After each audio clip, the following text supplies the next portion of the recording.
Good day, everyone. You are now watching Valenzuela Live Mathematics for Grade 6, your Facebook live streaming lesson. And I am here again, one of your live stream teachers in math, Paulo Alorde from Serrano Elementary School. We are now on the 4th week of the 2nd quarter. And for today's lesson, before I reveal the topic for today, I would like to give you a preliminary activity that has something to do with what we are going to discuss today. Our activity will be called Guess What? From the title itself, you just have to do guessing and see if your answers are correct. If you have an answer, just type it on the comment box below. So for the full mechanics of our activity, guess the hidden word given only one photo, some synonymous words, and the first and last letter of the word.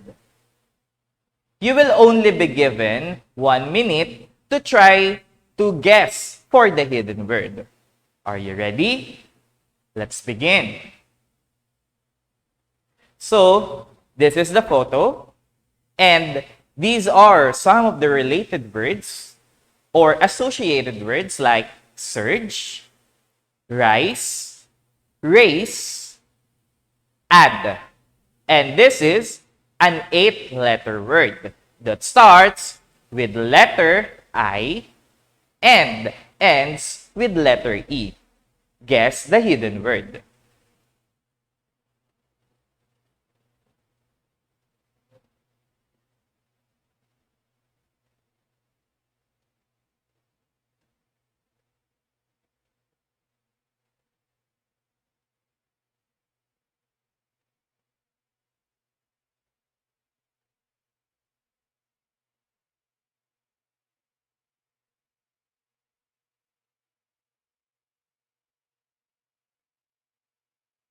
All right.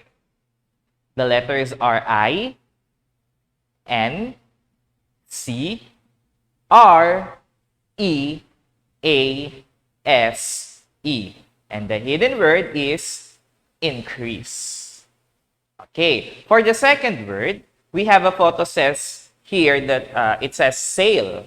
And some related words are price cut, save, drop, mark down.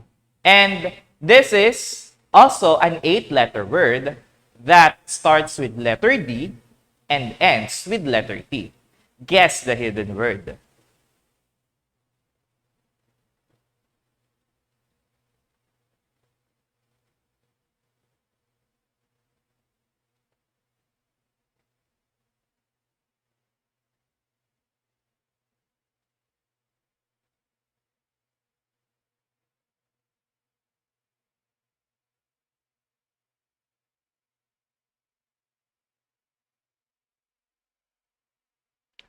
All right. The letters are B, I, S, C, O, U, N, T. So the hidden word is discount. Next one. The photo is like that. And some related words or associated words are percentage, additional compensation, earnings. And this is a 10-letter word that starts with letter C and ends with letter N. Guess the hidden word.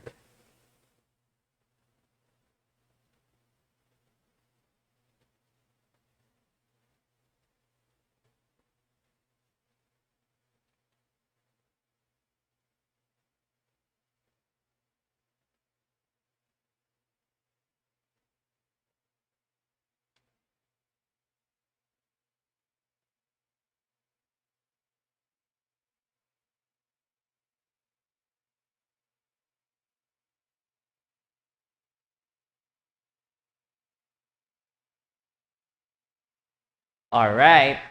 The hidden word or the letters of the hidden words are C-O-M-M-I-S-S-I-O-N.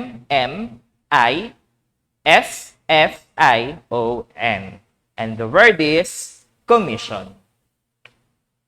Next, here is the photo or the GIF. And some related words are levy, value added, toll, and deduction. And this is a 3-letter word only. So I won't be giving you the first and the last letter because it is only a 3-letter word. Just guess the hidden word.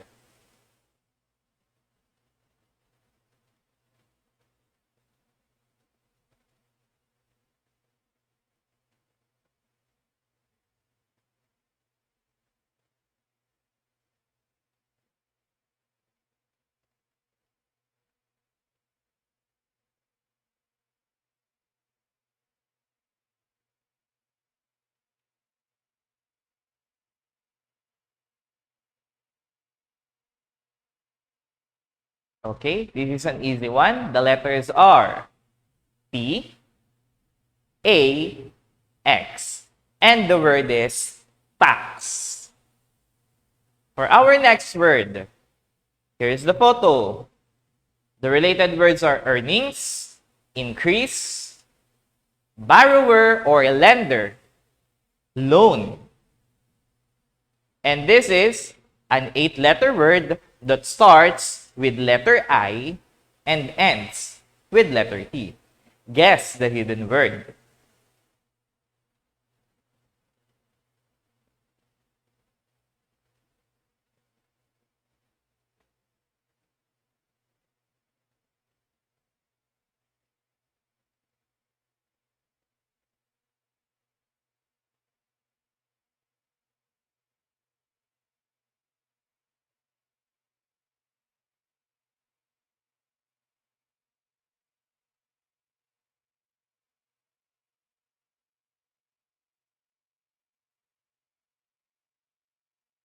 Okay, so the letters are I, N, T, E, R, E, S, T.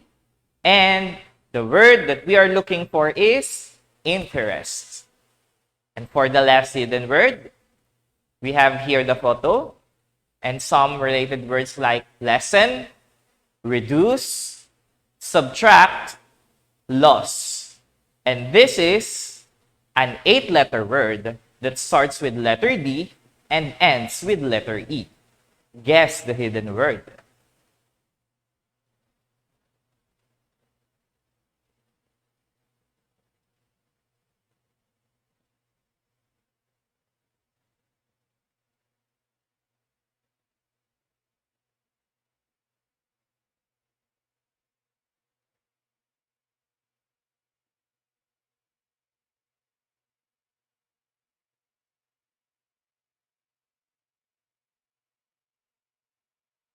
All right. The correct letters are D, E, C, R, E, A, S, E. And the hidden word that we are looking for is decrease. Okay, so as what I have told you earlier, our topic for today has something to do with our activity or has something to do with the hidden words. Our today's objective, we are now on the 4th week of the 2nd quarter. Still, based on the most essential learning competency, we are going to, and you should be able to, solve percent problems such as percent of increase, decrease, discounts, original price, rate of discount, sale price, markup price, commission, sales tax, and simple interest. Okay, so let us first discuss and learn the percent of increase and decrease. Let us first talk about increase. The word increase means to become or make greater in size, amount, intensity, or degree, or an instance of growing or making greater. It could also mean to add or to gain. While the decrease is its exact opposite.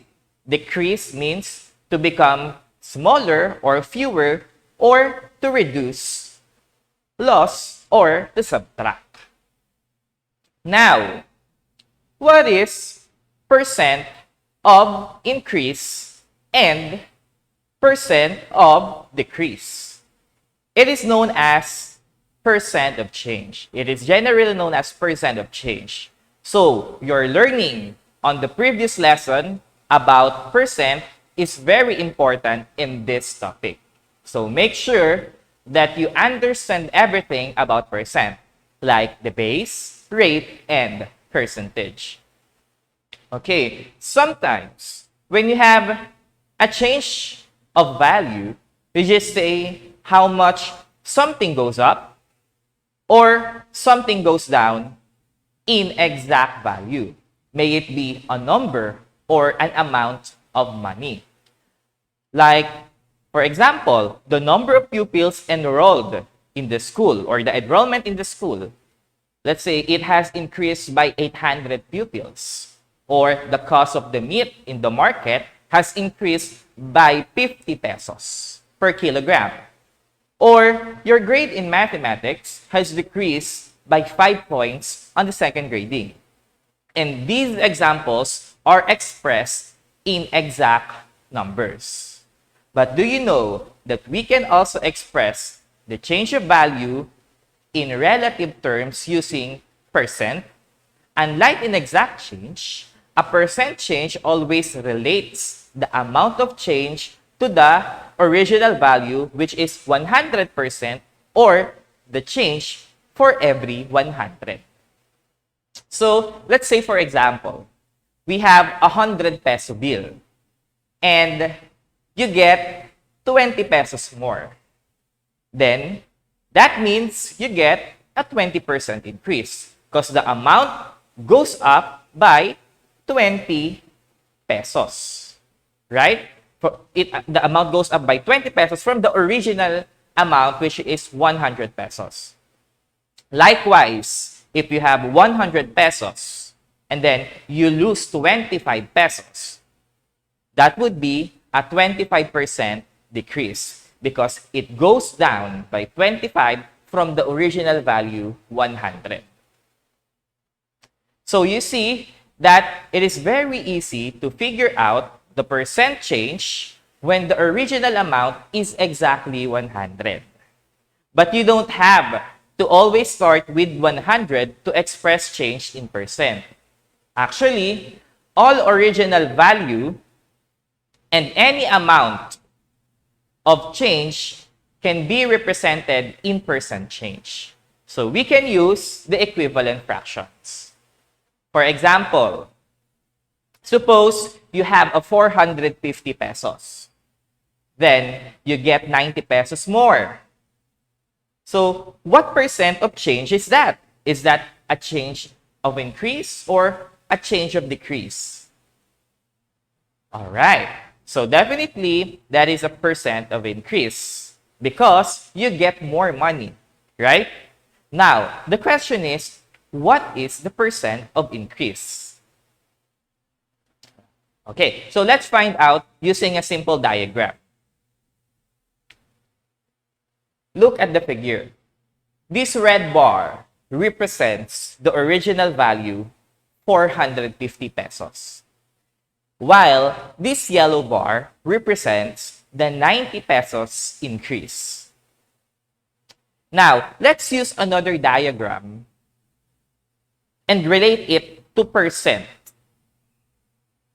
What if the original value is only 100 pesos?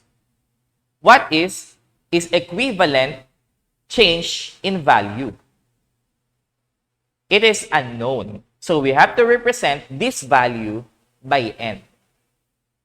Basically, if we use equivalent fraction or ratio, 90 over 450, what would be the equivalent fraction be that has 100 as its denominator? Okay. Or let's say, if you have 450 and you get 90 pesos more, it is equal to 100 pesos and getting n more.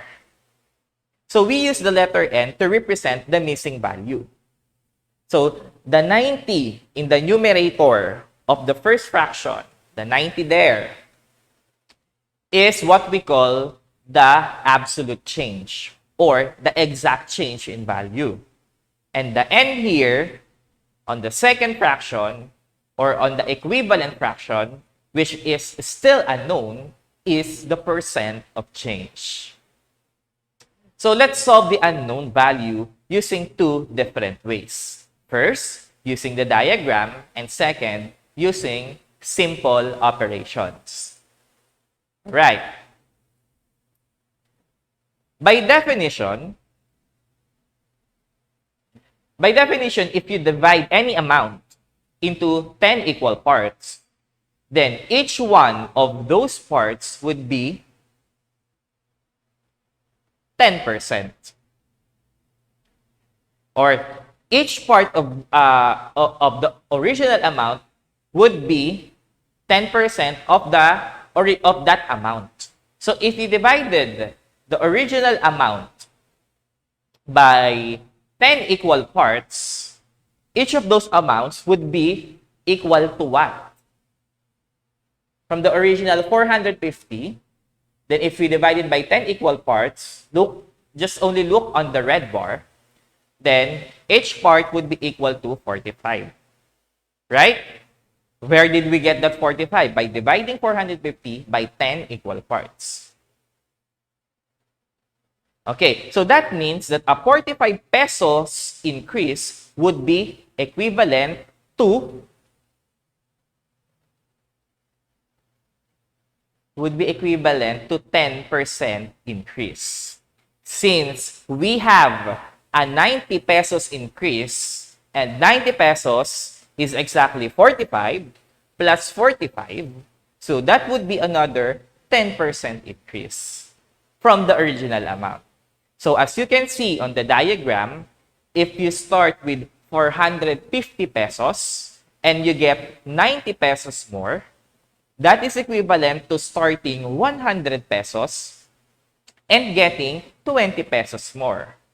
In other words, and based on the diagram, a 90 pesos increase in 450 is a 20% increase.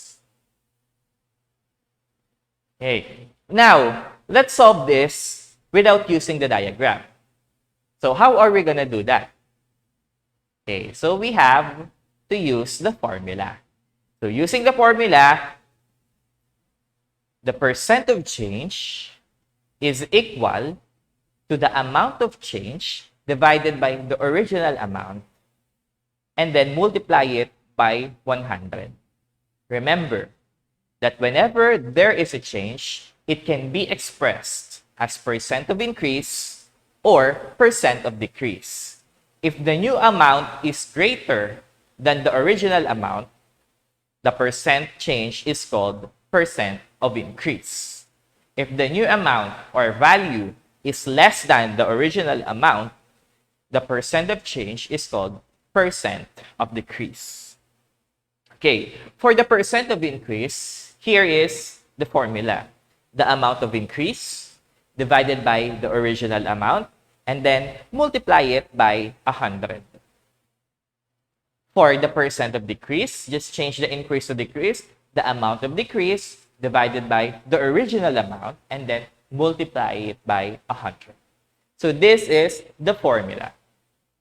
Now, going back to the problem, you have 450 pesos and you get 90 pesos more.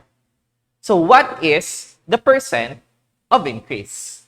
Using the formula, percent of increase equals the amount of increase divided by the original amount times 100. So you just have to do substitution because there are already given numbers, right?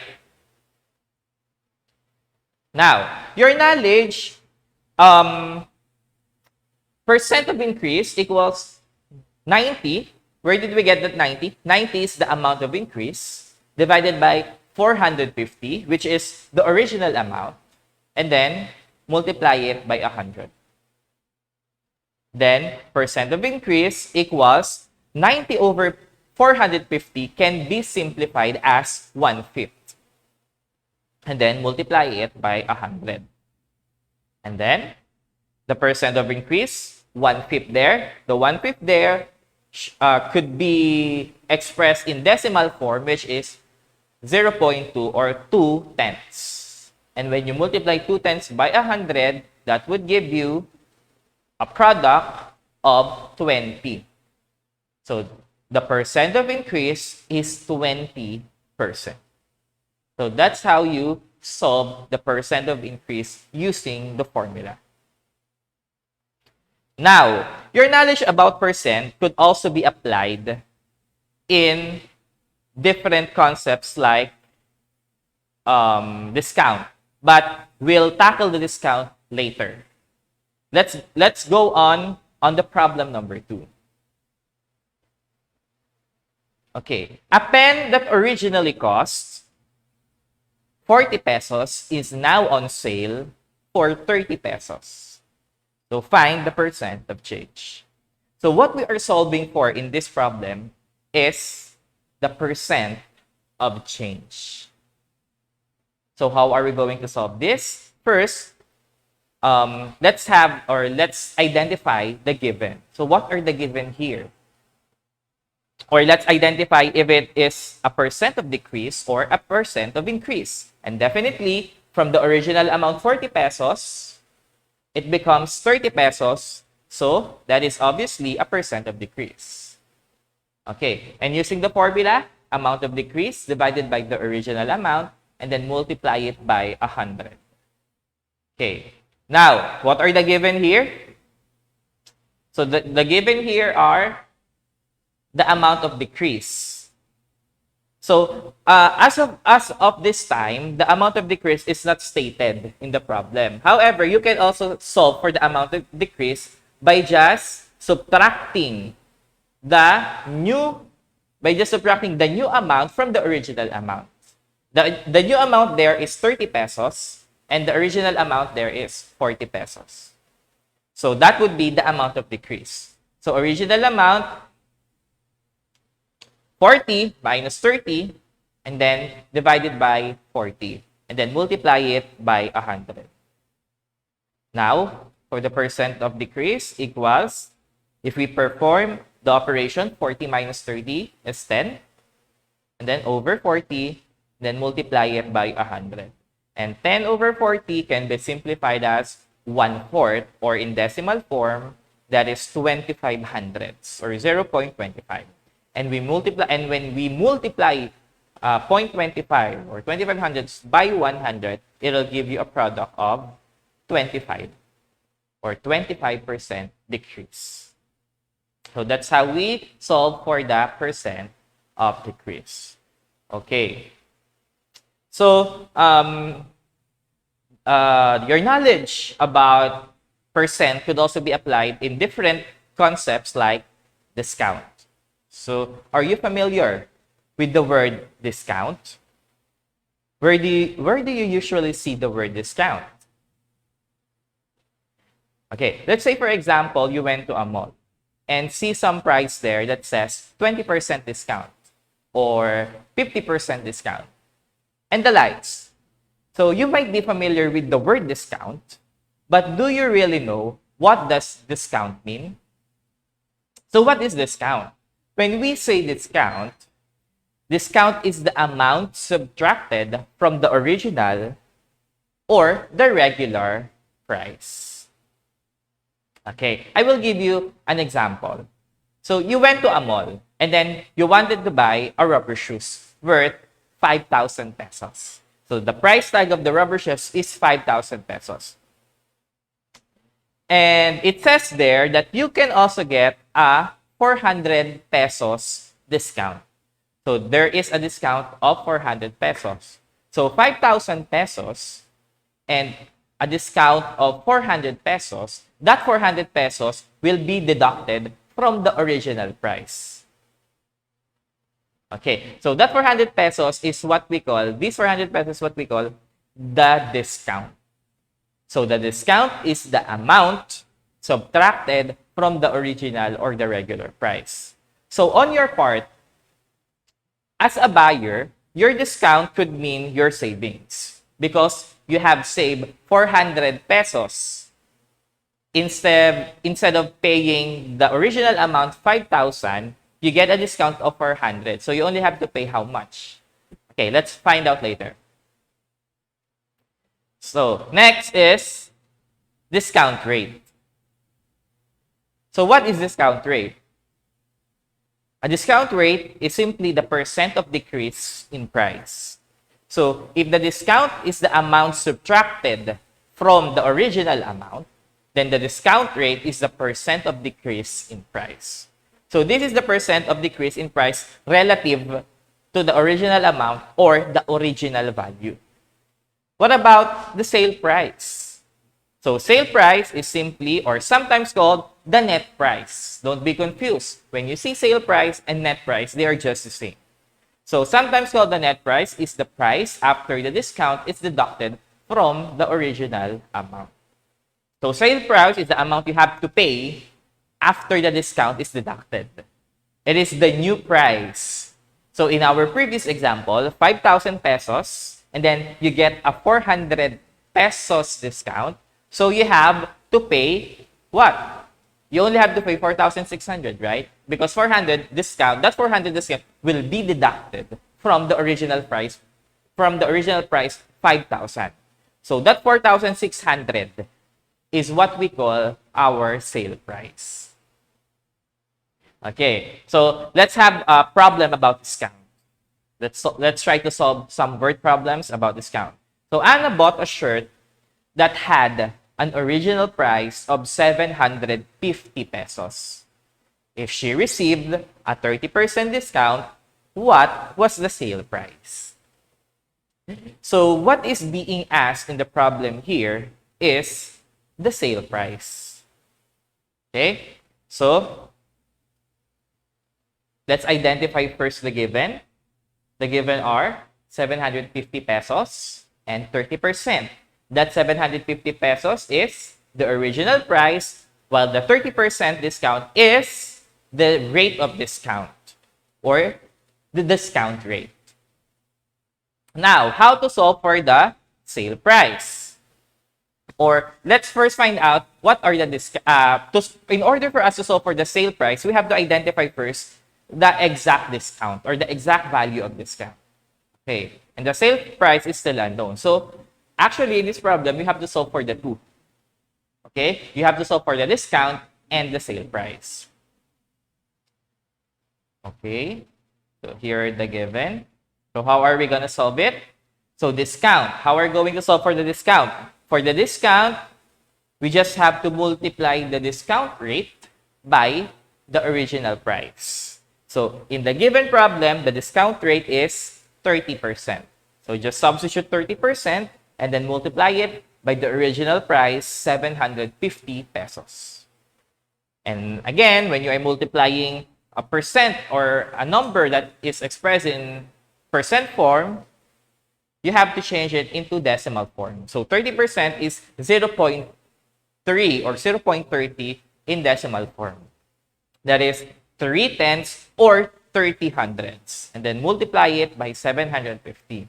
And then when you multiply it, you'll get a product of 225.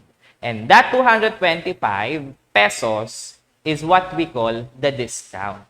And that discount will be deducted from the original price in order for us to solve for the sale price. Okay, let's try. So we now know what is the discount or the exact value of the discount, which is 225. We should now solve for the sale price. For the sale price, the formula for solving the sale price equals the original price and then just subtract the discount price. That's it.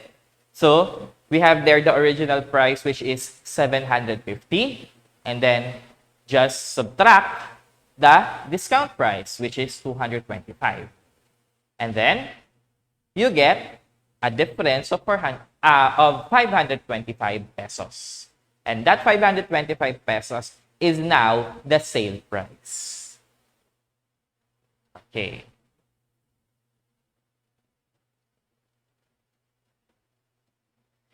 Okay. So the sale price is 525 pesos. So there is actually another way of solving the sale price. And look at the formula. So sale price equals OP. What does OP mean? OP stands for the original price multiplied by quantity of 100% minus the discount rate. Okay. So let's do the substitution.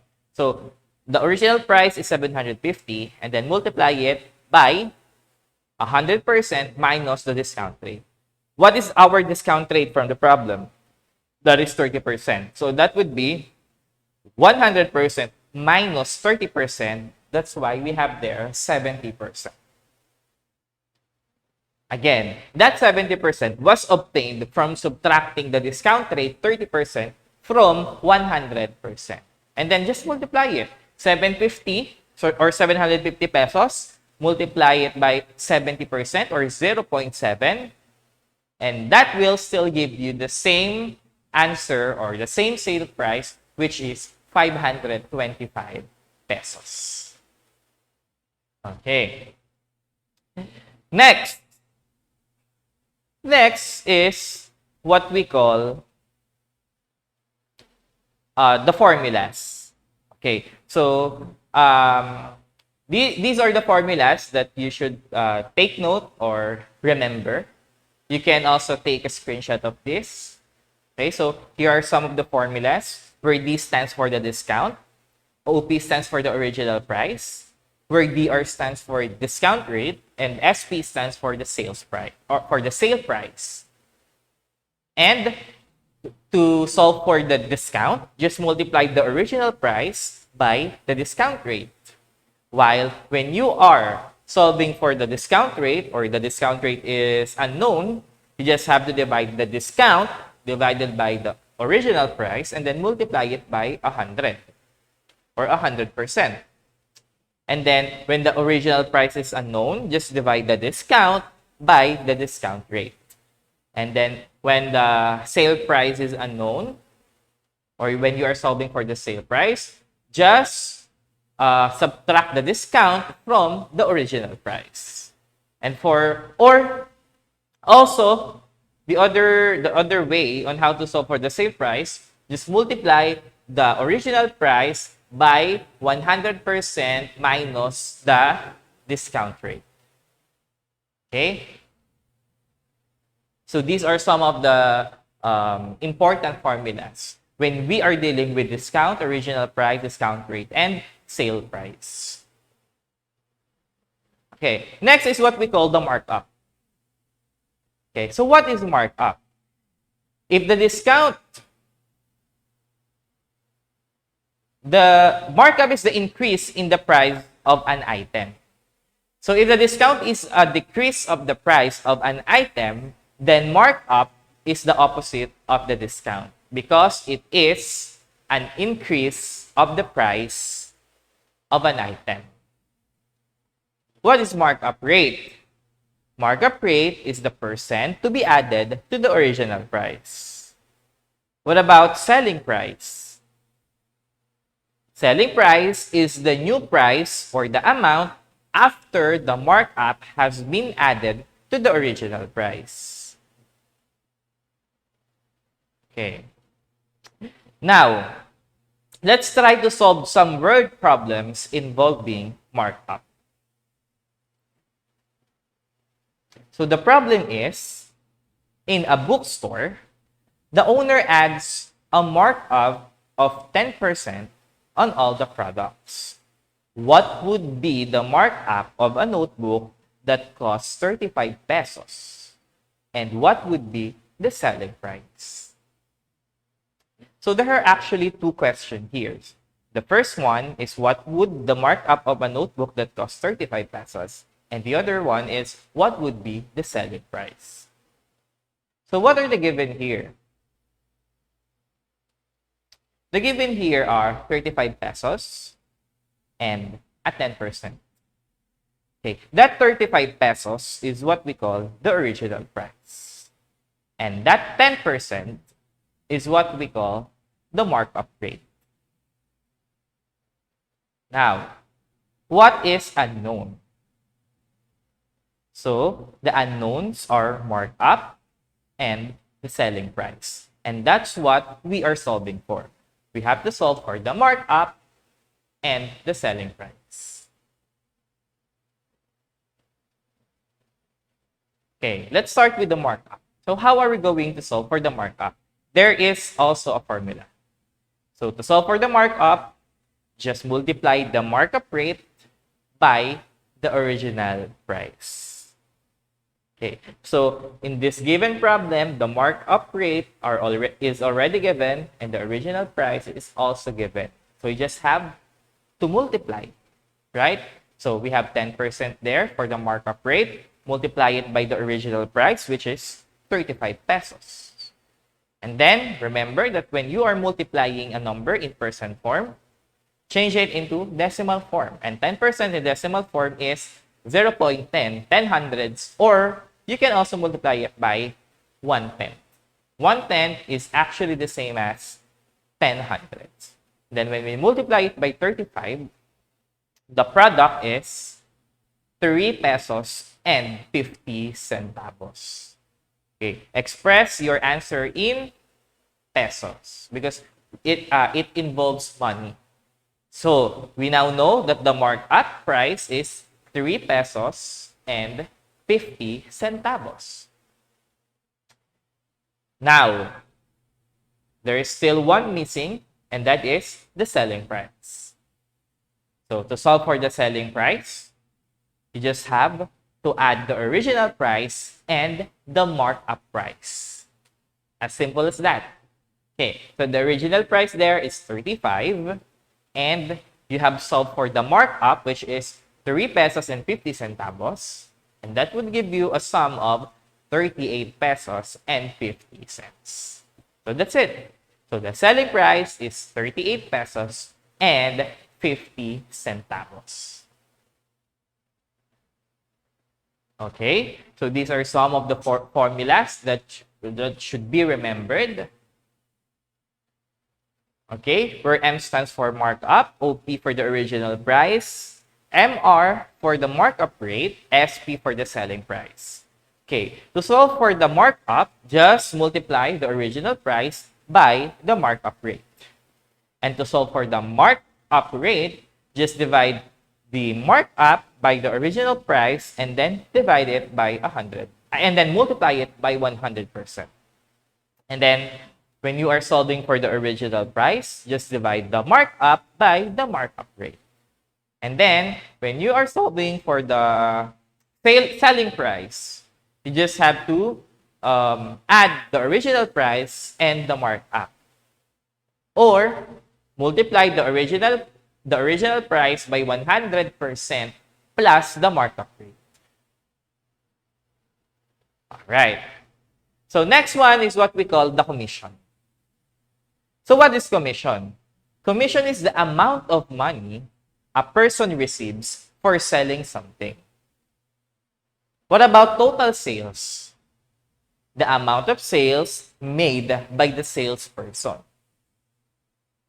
Commission rate, so the percent taken or the percent taken off from the selling price, and the sales proceeds are the amount that remains after the commission has been deducted from the total sales. So these definitions should be remembered. So we are now dealing with commission. Okay, so let's try to solve some word problems involving commission. So the problem here is a real estate agent receives a 5% commission on the property he sells. What is his commission if he sold a lot at 1,040,000 pesos? All right. So first, again, you have to know what is asked in the problem. So what is in the problem? We are solving for the commission.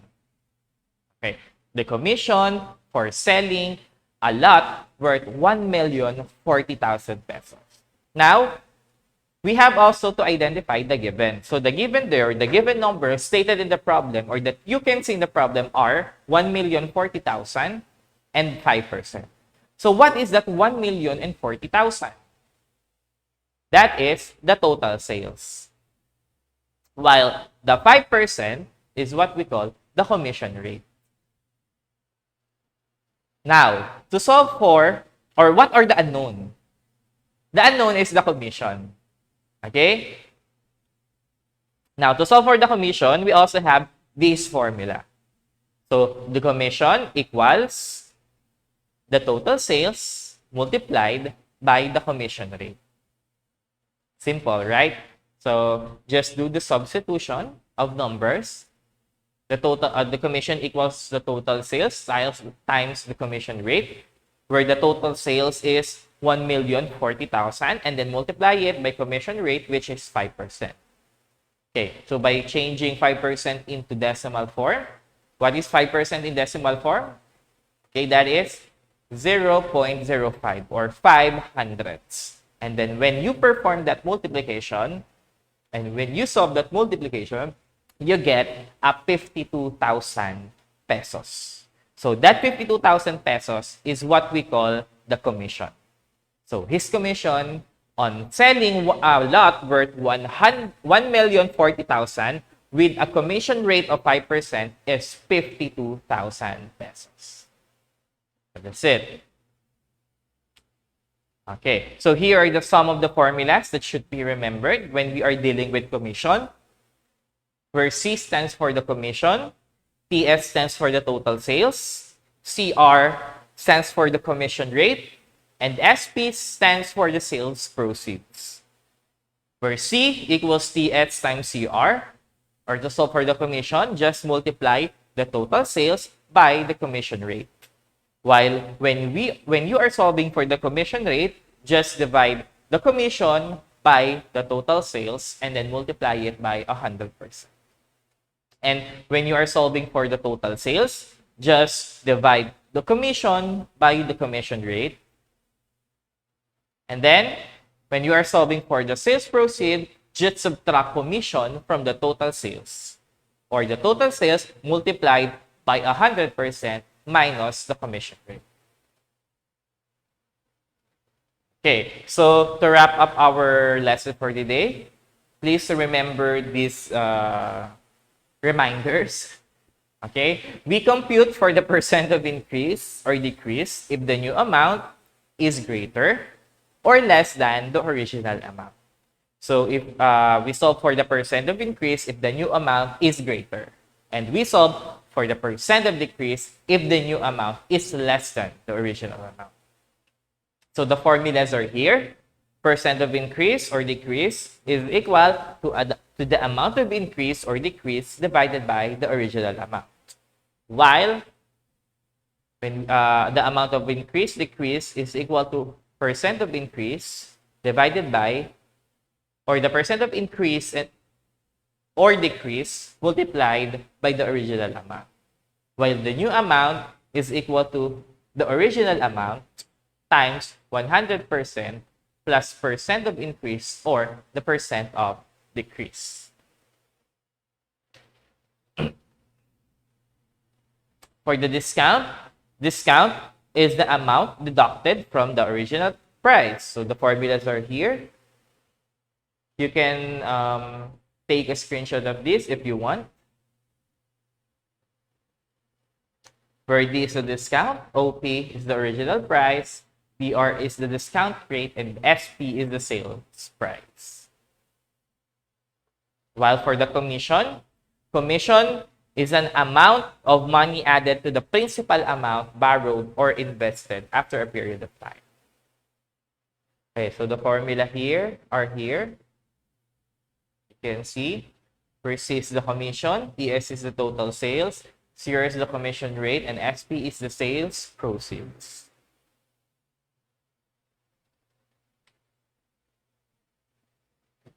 Okay? So to my fellow teachers on your follow-up classes tomorrow, since this competency is a little bit overwhelming for a 1-hour discussion, please try to elaborate more on the topics and please include the interest and the tax on our follow-up classes. So this is all for today. I hope you have learned something from our lesson. This is actually the last FB live session in mathematics for this year 2021. Week 5 will be aired on January 2022. So thank you everyone for listening and for your active participation. So enjoy the Christmas break, stay safe, and take care always. Advance happy holidays. See you guys next year. Goodbye.